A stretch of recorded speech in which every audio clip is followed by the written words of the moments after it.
Toujours un challenge intéressant de présenter des enceintes qu'on ne voit pas. C'est un challenge de tous les jours, effectivement. Donc bienvenue sur le stand Amina. Donc Amina, leader et inventeur de l'enceinte invisible. Donc effectivement, comme tu l'as dit, c'est un challenge puisque là, nous faisons face à un mur dans lequel nous avons intégré deux enceintes. Alors ces enceintes, en fait, elles sont situées ici et ici. Et comme tu peux l'entendre, ça fait de la musique. Voilà. Alors comment ça fonctionne? Eh bien, une enceinte Amina, avant tout, ce qu'il faut comprendre, c'est que ce n'est pas un haut-parleur. Une enceinte Amina, c'est un objet qui fonctionne comme un instrument de musique. C'est-à-dire qu'en fait, cet objet, il va créer de la musique, il va créer du son à partir de la vibration qui va être émise à partir d'un matériau. Alors, un matériau Amina, ça va se présenter comme ça. Ça, c'est une paroi, en fait, qui là, en l'occurrence, est recouverte d'enduit, de matériaux, de peinture, en fait, et qui va vibrer. Et cette vibration va créer la musique. On est exactement dans le même principe qu'un instrument de musique comme une guitare, comme un piano, comme une percussion. Voilà. Alors, par exemple, je prends ce panneau, et là, je vais prendre quelque chose qui va exciter ce panneau. Donc, un petit appareil comme ça. Si je tourne cet appareil seul, je n'entends rien. Si je le mets en contact sur le panneau, quand je tourne, miracle, la musique apparaît. Donc en fait, je vais transmettre la vibration à ce panneau qui va lui-même vibrer et de cette vibration va naître la musique. Alors bien évidemment, ce principe qui a été breveté il y a bien longtemps, dans les années 80 en Angleterre, c'est un brevet qui s'appelait le NXT et dont aujourd'hui Amina est le seul détenteur d'une licence active. Voilà. Alors ce principe, bien évidemment, il faut savoir l'exploiter. On trouve aujourd'hui beaucoup de produits qu'on va appeler des exciters. Des exciters, en fait, c'est ni plus ni moins que le petit objet qui est là, qu'on va appliquer sur des parois et au petit bonheur la chance, ça va faire du son. Voilà. Mais la question qui nous préoccupe, c'est est-ce que ça va faire de la musique? Est-ce qu'on va pouvoir attendre de cet objet des performances équivalentes à celles qu'on va pouvoir obtenir avec un haut-parleur traditionnel, voire mieux? Pourquoi je dis voire mieux? Parce que l'onde sonore qui est émise par un panneau Amina, contrairement à un haut-parleur qui va pousser l'air et qui va la pousser dans une seule direction, qui va faire qu'une enceinte classique, un haut-parleur classique va avoir des caractéristiques de directivité un peu compliquées, qui font que l'oreille humaine va pouvoir distinguer le son qui vient d'une enceinte par rapport à un son qui viendrait d'un instrument de musique.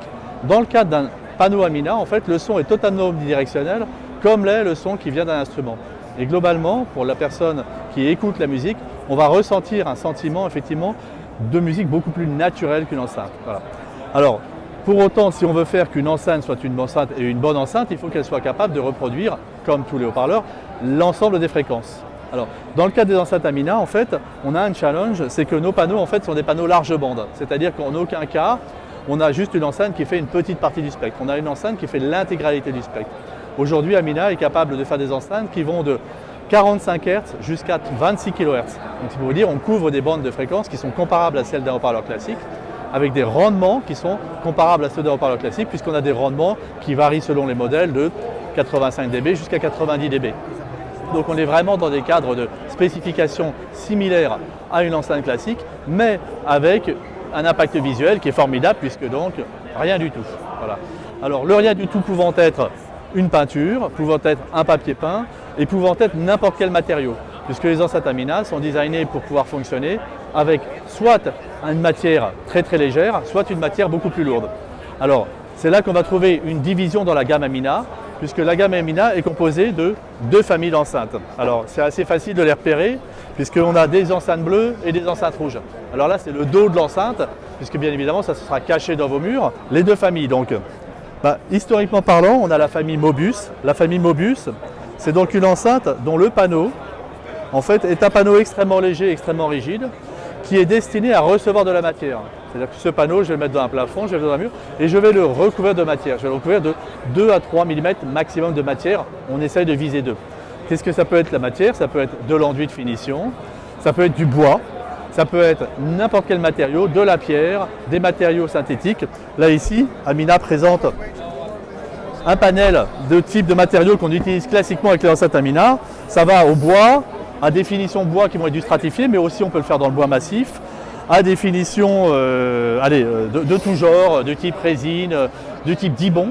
Le Dibond, c'est un matériau qui fait 6 mm d'épaisseur, qui est très utilisé en décoration. On peut faire des miroirs avec ça. Voilà. Donc, avec la solution Mobius, on peut mettre n'importe quel matériau dessus. Maintenant, dans pas mal de cas, en fait, on ne va pas être intéressé par recouvrir l'enceinte. Pourquoi? Parce que si j'ai un plafond en BA13, un plafond en staff, Un plafond comme celui-là, en fait, on va plutôt le finir avec un après et une pâture.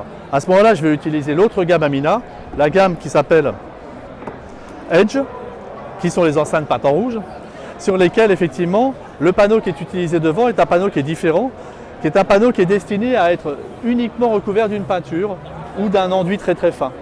En fait, cette matière a la propriété de résonner naturellement, sans ajout de matière, pour recouvrir et pour retranscrire l'intégralité des fréquences utiles qu'on va trouver sur un haut-parleur. Par exemple, ce panneau que j'ai dans la main, qui est un modèle qui s'appelle Edge 7, qui est le produit le plus performant chez Amina dans la gamme Edge, va couvrir l'ensemble des fréquences de 45 Hz jusqu'à 27 kHz, avec un rendement de 90 dB.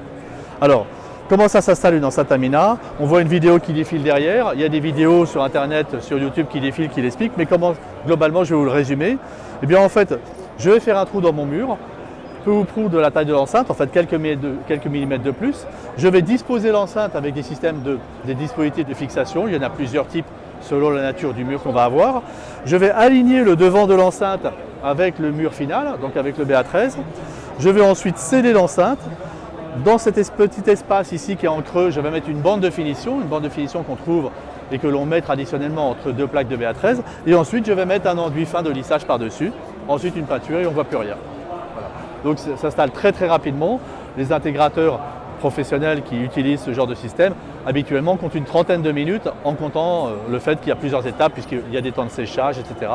Et puis une étape très très importante, bien évidemment, c'est que astucieusement, avant de recouvrir une enceinte Amina, on la teste pour voir si tout fonctionne bien, si la connexion électrique est bonne et s'il n'y a pas de bruit parasite qui pourrait être des petits résidus ou n'importe quoi qui vibrerait. Et puis, une question très très importante que tu ne m'as pas posée mais que je vais poser à ta place, qu'est-ce qui se passe si une enceinte Amina tombe en panne? Et bien ça, c'est évidemment un challenge qui est très très important. Ce challenge, Amina l'a résolu il y a déjà 15 ans, puisqu'en fait, dès qu'Amina s'est mis à faire des enceintes invisibles, on a été confronté à ce souci. Et bien en fait, l'astuce, c'est qu'une enceinte en fait n'a qu'une seule raison de tomber en panne. Et cette raison, c'est que l'amplificateur enverrait un signal distordu, déformé ou trop puissant à l'enceinte, et à ce moment-là, ça ferait brûler en fait les petites bobines en fait qui mettent en excitation le panneau. Et bien pour que ça n'arrive jamais, en fait, qu'est-ce qui se passe? Bien, entre l'amplificateur et l'enceinte, en fait, on va disposer un petit produit, un petit dispositif qu'on appelle APU, comme Amina Protection Unit. Et qu'est-ce que fait ce petit produit? Bien, en fait, il agit comme un limiteur, en fait, comme un fusible. Si l'amplificateur envoie trop de puissance, bien, tout simplement, le dispositif va limiter la puissance qui va arriver à l'enceinte. Et si l'amplificateur, pour une raison X ou Y, se met à dysfonctionner totalement et envoie une puissance inconsidérée à l'enceinte, et bien ce petit dispositif va faire office de fusible. Donc ce dispositif, on le met derrière l'amplificateur, entre l'enceinte et l'amplificateur, et avec ça, en fait, l'enceinte va durer une éternité. Alors qu'est-ce qui me fait dire qu'elle dure une éternité? Ben, déjà, on est tellement sûr de nous que les enceintes sont garanties 10 ans. Donc il y a une application, une garantie décennale. Et puis après, c'est un peu nos références qui parlent pour nous, puisqu'aujourd'hui, Amina est leader mondial de ce marché-là. On équipe la plupart des grands magasins, dont je ne peux pas tellement citer les marques parce qu'elles ne veulent pas qu'on cite leur nom, mais tous les magasins de luxe français au niveau mondial sont équipés en Amina. Des grands hôtels de luxe sont équipés en Amina et énormément de chantiers résidentiels dans des très très beaux appartements ou des très très belles maisons, effectivement. Ou bien évidemment, quand l'architecte est au courant de cette solution, tout le monde trouve ça fantastique. Alors tout le monde trouve ça fantastique, y compris vous. Maintenant, combien ça coûte? Eh bien, en fait, Amina, c'est pas si cher que ce qu'on pourrait imaginer que ce soit. Une enceinte Amina, suivant la performance qu'elle a, puisque bien évidemment, il y a une gamme, c'est comme n'importe quelle marque d'enceinte. Si je prends n'importe quelle marque d'enceinte, par exemple Dynaudio, eh bien, en fait, je vais avoir des enceintes chères et des enceintes pas chères. Chez Amina, c'est la même chose. Donc, je vais avoir des budgets qui vont aller environ de 500 € TTC jusqu'à 1500 € TTC pour une enceinte. Voilà. C'est l'ordre de grandeur, c'est leur famille. Alors quels sont les usages? Ben, avec une enceinte à 500 €, très souvent on va mettre ça effectivement dans la cuisine, dans la salle de bain, voire un peu dans les chambres. Et puis avec des enceintes à 1500 €, ben, on peut même faire des systèmes home cinéma invisibles, puisque ça nous arrive assez classiquement de faire ça. On va avoir un mur blanc, on va projeter sur ce mur et le son va sortir du mur parce que dedans on aura caché des enceintes. Bien évidemment, lorsqu'on veut atteindre une performance de type home cinéma, on va généralement rajouter un sub.